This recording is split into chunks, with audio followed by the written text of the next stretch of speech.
అందరికీ నమస్కారం. ఆంధ్రప్రదేశ్ రాష్ట్రంలో రాబోయే ఒక 3 రోజుల్లో సంక్రాంతి పండుగ రాబోతుంది. కానీ ఈరోజు ముక్కోడి ఏకాదశి 10వ తేదీ జనవరి నెలలో ఉన్నాం.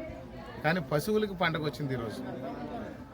పవన్ కళ్యాణ్ గారి యొక్క నేతృత్వంలో ఆ డిప్యూటీ సీఎం గారు ఏదైతే ఈ యొక్క పల్లెలు బాగుండాలి, పశువులు బాగుండాలి, పాడి బాగుండాలి, పంటలు బాగుండాలి, రైతులు బాగుండాలి అని కోరుకుంటూ పల్లెల మీద దృష్టి సారించారు వారు. పల్లెటూరులో ఉన్నటువంటి రోడ్లన్నీ కూడా పండగకు వచ్చే బంధువులకి ఇబ్బంది కలగకుండా ఉండటం కొంచెం గుంతలు లేని రోడ్లని ఉండాలని చూసి మనకి ఆర్డర్ వేశారు. దాని ప్రకారం భారీ ఎత్తున శాంక్షన్ ఇస్తే కొంతవరకు పూర్తి చేయగలిగాం. కొన్ని రోడ్లు పూర్తయినాయి, కొన్ని రోడ్లు నిర్మాణ దశలో ఉన్నాయి, కొన్ని రోడ్లు శాంక్షన్ దశలో ఉన్నాయి. జనవరి నెలాఖరు పూర్తవుతాయి. అదేవిధంగా చూస్తే పశు సంపద అనేది బాగా తగ్గిపోతుంది. కల్తీ పాలు వల్ల చెట్టు పిల్లలు, రోగులు, ఈ యొక్క మనుషులు అందరూ కూడా ఇబ్బంది పడుతున్నారు. కల్తీ పాలు, కల్తీ పెరుగు దీనివల్ల అంతా కూడా ఇబ్బంది పడుతున్నారు. దానికి ప్రత్యామ్నాయంగా ఉండాలి అని అంటే పాడి పరిశ్రమ పెరగాలి. ప్రతి ఇంటికి ఆవునో గేదెనో పెంచి చేస్తే పౌష్టికారమైనటువంటి పాలు అనేది ఉత్పత్తి జరుగుతుందని చెప్పి ఉప ముఖ్యమంత్రి వర్యులు శ్రీ పవన్ కళ్యాణ్ గారు ఒక మంచి నిర్ణయం తీసుకుని రాష్ట్రంలో ఈ యొక్క మినీ గోశాలలో నిర్మాణం జరగాలి. ఈ గోకులం షెడ్లు అనేది నిర్మాణం జరగాలి. ఇది ఆవులు, గేదెలు, గొర్రెలు, మేకలు పెంపకం భారీ ఎత్తున జరగాలి. పాల ఉత్పత్తి పెరగాలి. అలాగే రైతులకు ఆదాయం పెరగాలి. మనం గతంలో కానీ చూసినట్లయితే ఒక 15 ఏళ్ల కింద కానీ చూసినట్లయితే ప్రతి ఇంటికి ఒక ఆవు గేదె పెంచుకుంటూ దాని మీద వచ్చే పాల మీద జీవనాధారంతో ఇంట్లో ఖర్చులన్నీ పెట్టుకుని ఆ ఇల్లు నడుస్తూ ఉండేది. ఈ మధ్యకాలంలో ఈ యొక్క పాడి పరిశ్రమ బాగా తగ్గుకుంటూ వచ్చింది. దానివల్ల మనం కల్తీ పాలు తాగి జీవించి అనారోగ్యాల పాలైపోతాం.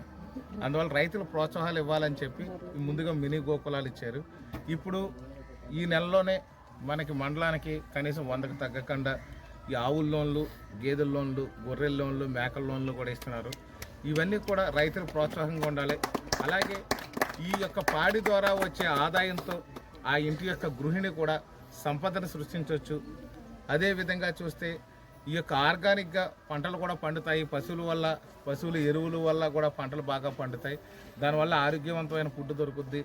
ప్రజలందరూ కూడా సంతోషకరంగా, ఆరోగ్యకరంగా ఉంటారని ఉప ముఖ్యమంత్రి వర్యులు భావించి ఈరోజు ఇలాంటి సంచలనాత్మకమైన నిర్ణయాలు తీసుకుంటే దాని యొక్క ప్రభావం ఈరోజు 15,000 గోకులాలు సుమారుగా రాష్ట్రంలో ఓపెనింగ్ జరుగుతుంది. మన రాజానగరం నియోజకవర్గంలో అయితే రాజానగరం, కోరుకొండ, సీతానగరంలో కూడా 30 గోకులాలు ఇప్పుడు ప్రారంభిస్తున్నాం. మనకి సుమారు 200 గోకులాలు శాంక్షన్ అయినాయి. మరొక 100 గోకులాలు కూడా శాంక్షన్ అవుతున్నాయి. కాబట్టి భారీ ఎత్తున మాత్రం ఈ పాడి పరిశ్రమ పెద్దపీట వేసి దీన్ని ముందంజలో తీసుకెళ్తాం. ఏదైతే చంద్రబాబు నాయుడు గారు విజన్ 2047 అన్నారో అందులో భాగంగానే ఆయన యొక్క చంద్రబాబు నాయుడు గారు మన ముఖ్యమంత్రి గారి యొక్క విజన్తోనే ఇది జరుగుతుంది. ఆయన విజన్లో భాగంగానే పల్లెలన్నీ కూడా అభివృద్ధి చెందాలి, పాడి పరిశ్రమ పెరగాలి అని చెప్పేసి ఆయన గట్టి నిర్ణయం తీసుకున్నారు. పల్లెల్లో ఉన్న రోడ్లన్నీ కూడా మంచి గట్టిగా సీసీ రోడ్లు వేసేయాలి. ఇది తాత్కాలికమైన రోడ్లు వేయడం వల్ల వెంటనే పోతున్నాయి. 30 ఏళ్ల కాలం పాటు ఉండే విధంగా సీసీ రోడ్లు వేయాలన్నారు. రాజానగరం మన నియోజకవర్గంలోనే సుమారు 60 కోట్ల రూపాయలతో రోడ్ల నిర్మాణం ప్రారంభించాం.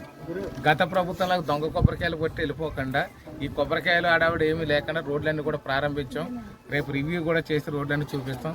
ఈ నెలాఖరి కల్లా కూడా 50 కోట్ల రూపాయలు రోడ్లను, సీసీ రోడ్ల నిర్మాణం పూర్తి చేసి ప్రజలకు అప్పగించబోతున్నాం. బహుశా ఈ యొక్క ఆఖరి వారంలో, జనవరి ఆఖరి వారంలో డిప్యూటీ సీఎం గారి యొక్క ఇక్కడ పర్యటన కూడా ఉండొచ్చు. వారి చేతుల మీదుగా రోడ్లు కూడా ప్రారంభించే అవకాశం ఉందని చెప్పి ఈరోజు చూసిన పాయింగా తెలిసింది.